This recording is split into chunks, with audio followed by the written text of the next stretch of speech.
Hello, everyone. Welcome to our presentation on alternative energy resources, renewable energy in the Philippines, towards a sustainable energy future. Today, we will explore various renewable energy sources. Our objective for this discussion is to identify alternative energy resources aside from fossil fuels, evaluate the advantages and disadvantages of using different energy resources, and lastly, determine the appropriate resource for a particular location or setting. Alternative energy resources are energy sources that do not come from fossil fuels. These include solar, wind, hydro, biomass, and geothermal energy. They are crucial for a sustainable future as they are renewable and have lower environmental impacts compared to fossil fuels. Solar energy is an energy that comes from the sun, which can be converted into electricity by using some devices or technologies. It is widely available and abundant. Here's how it works.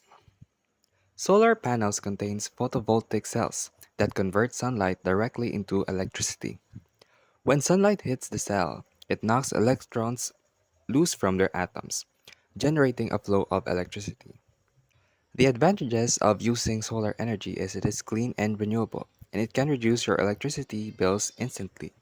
However, it is weather dependent, meaning the productivity of solar energy drops if there is no sunlight, and the initial installation cost can be high.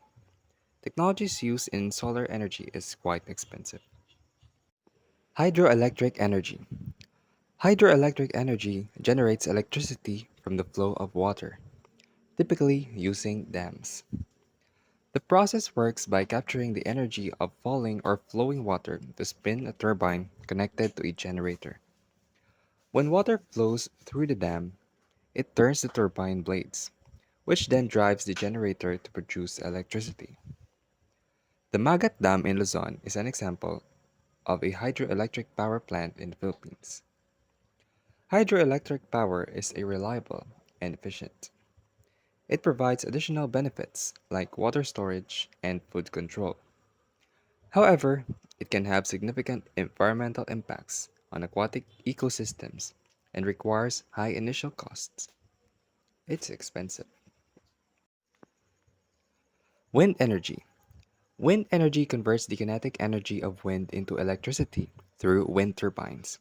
It is especially effective in areas with strong and consistent winds. Wind turbines work by using the wind to turn the blades around a rotor. The rotor is connected to the main shaft, which spins a generator to create electricity. The Bangi Wind Farm in Ilocos Norte is a well-known wind power project in the Philippines. The benefits of wind energy are its cleanliness and low operating costs. On the downside, wind turbines can have noise impacts due to its rotors and generators, and may disturb local wildlife in the area. Biomass energy. Biomass energy comes from burning organic materials or converting them into biofuels. This method uses existing waste materials, reducing overall waste. Biomass plants burn these materials to produce steam that drives a turbine connected to a generator. Alternatively, organic materials can be converted into biofuels like ethanol or biodiesel, which can be used in engines. The San Carlos Biopower Plant in Negros Occidental is a notable biomass energy project in the Philippines. Biomass energy can be carbon neutral and help manages and reduces waste, but it can cause air pollution from combustion and requires large areas for growing biomass crops. Geothermal energy. Geothermal energy utilizes heat from the Earth's core to generate electricity. It works by tapping into steam or hot water reservoir underground. The steam or hot water is brought to the surface and used to drive a turbine connected to a generator. Once the steam passes through the turbine, It is cooled and condensed back into water and reinjected into the ground to be reheated. The Macban Geothermal Power Plant in Laguna is a prime example of geothermal energy use in the Philippines. Geothermal energy offers reliable and constant output with low emissions. However, it is limited to specific locations and has high initial setup costs. This is the latest summary of the total renewable energy projects in the country as of February 2024.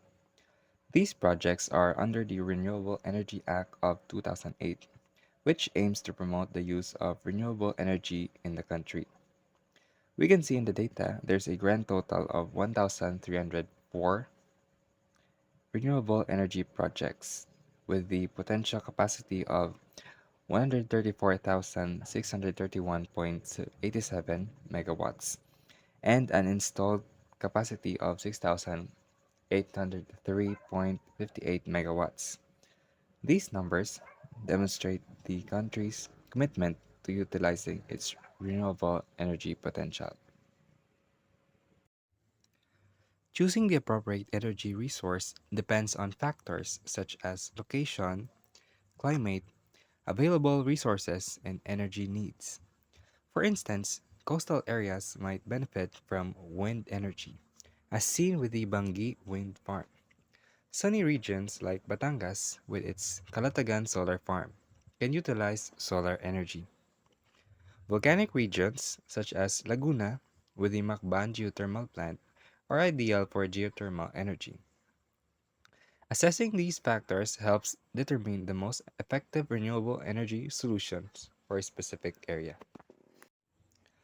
Let's summarize the advantages and disadvantages of each energy resource.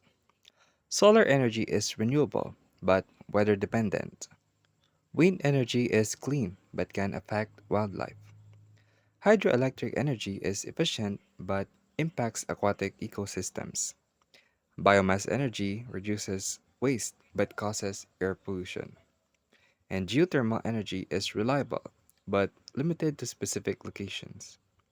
Each resource has its own set of pros and cons. In conclusion, we have explored various renewable energy sources and their importance. Each source has unique advantages and challenges, but collectively, they offer a path toward a more sustainable future. And that's the end of our presentation. Thank you for listening.